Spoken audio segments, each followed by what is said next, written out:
Just moments ago, the political ground beneath Britain cracked wide open. One speech, one challenge, one man. Nigel Farage has just detonated Keir Starmer's immigration plan, and the shockwaves are now ripping through Parliament, the streets, and the very fabric of the country. What began as a policy announcement has spiralled into national fury, political panic, and scenes Britain has not witnessed in years. Stay with me, because what you're about to hear explains why this crisis is spinning out of control faster than anyone expected. This all erupted when Keir Starmer stood before the nation and doubled down on his immigration strategy, insisting Britain must accept tens of thousands more asylum seekers under an accelerated system that prioritises channel arrivals. His words were calm, his tone measured, but the reaction was explosive. Within hours, Nigel Farage stepped forward and delivered what many are calling the most devastating political counterattack of Starmer's leadership. Not in Parliament, not behind closed doors, but directly to the British public. Farage didn't hedge his language, he didn't soften his message. He looked straight into the camera and declared that Starmer's plan was not compassion, but surrender.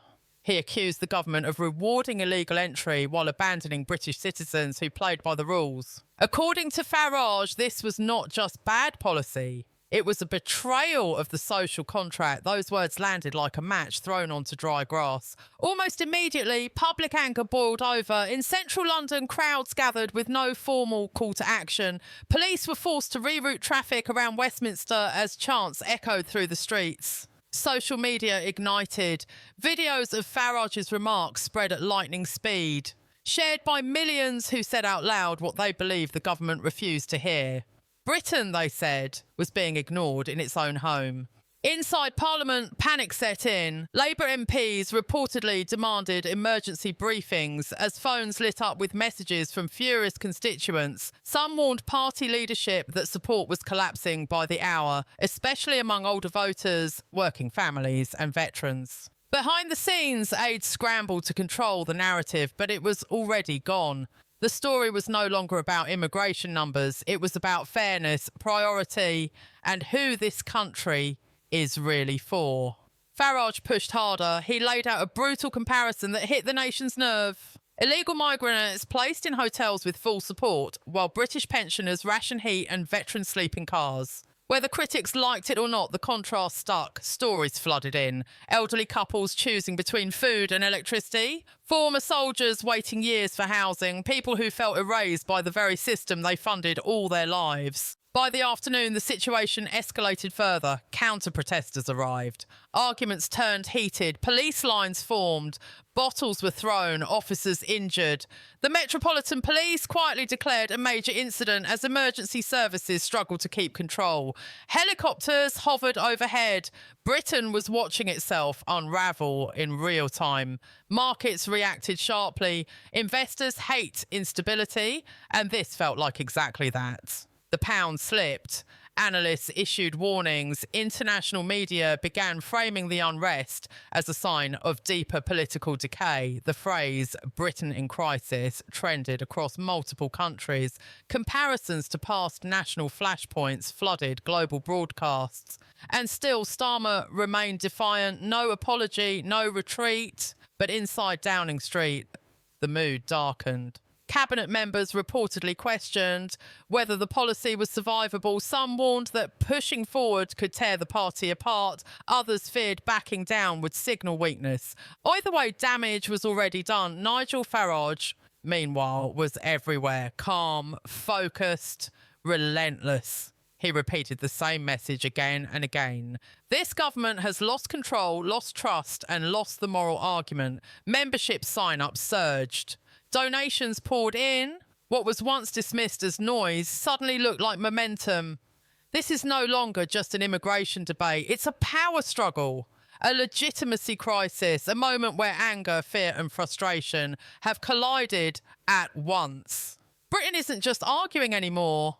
It's erupting. And as the pressure builds by the hour, one question hangs over Westminster like a storm cloud. Can Keir Starmer survive what Nigel Farage has just unleashed? As night fell, the crisis didn't cool down. It intensified. Behind the closed doors of Westminster, senior Labour figures described the atmosphere as unrecognisable. Phones kept vibrating, whips struggled to maintain discipline. MPs who had survived decades in politics privately admitted they had never seen public trust collapse this fast. What terrified them most wasn't Nigel Farage's words, it was how quickly ordinary people began repeating them as their own. Leaked briefings began circulating by late evening, suggesting Starmer's immigration projections were far higher than publicly admitted. Internal estimates, according to multiple sources, warned that actual arrivals could dwarf the figures presented to Parliament. The implication was devastating. If true, it meant the Prime Minister had either been dangerously misinformed or deliberately misleading. Both options spelled disaster. Under ministerial rules, even a perception of deception can trigger resignations. Labour MPs understood this instantly. Some reportedly began drafting letters, not to the press, but to party leadership, preparing for a possible leadership challenge. Outside Westminster, the human stories kept pouring fuel onto the fire. Veterans groups organised emergency meetings. Pensioner associations issued angry statements. Call-in radio shows were flooded with people who had never spoken publicly before. A former NHS nurse described skipping meals to help her daughter pay rent. A dock worker from Hull said he'd been on a council housing list for 6 years while watching hotels fill up overnight. These weren't activists, these were Labour voters, and they were furious. Then came the moment that stunned the political class. During what was meant to be a routine public appearance, King Charles made comments that instantly detonated another wave of shock.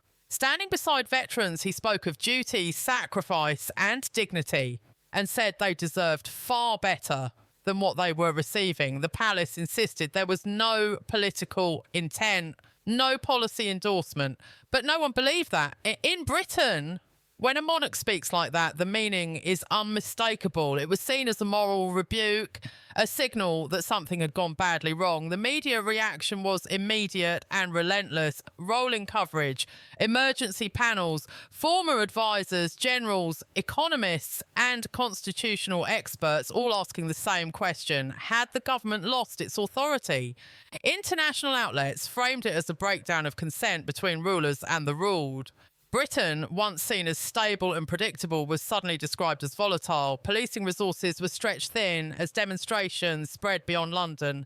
Protests erupted in Manchester, Birmingham, Leeds, Bristol and Newcastle. Some were peaceful, others weren't. Flares lit the night sky. Riot units were deployed. Officers worked double shifts.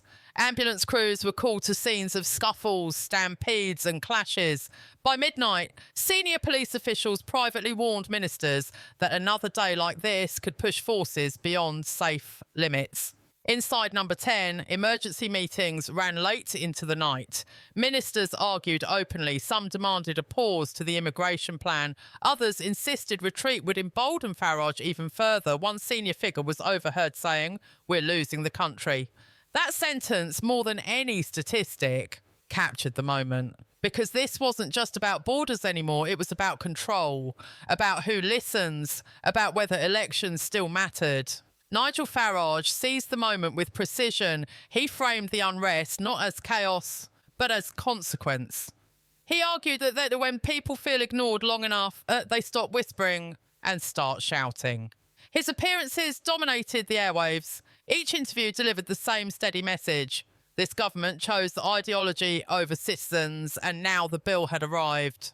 Clips of his statements spread faster than official government responses, which looked stiff, defensive and out of touch.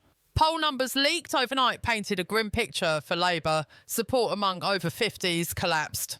Working-class districts showed historic swings. Reform UK surged past expectations, no longer treated as a protest outlet, but as a real contender.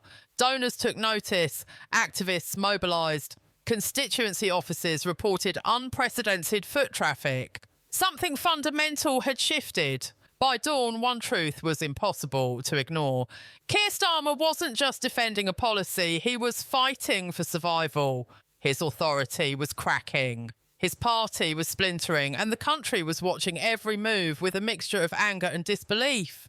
The question now wasn't whether this crisis would leave scars, it was how deep they would go and whether Britain was standing at the edge of a political transformation that no one in power could stop.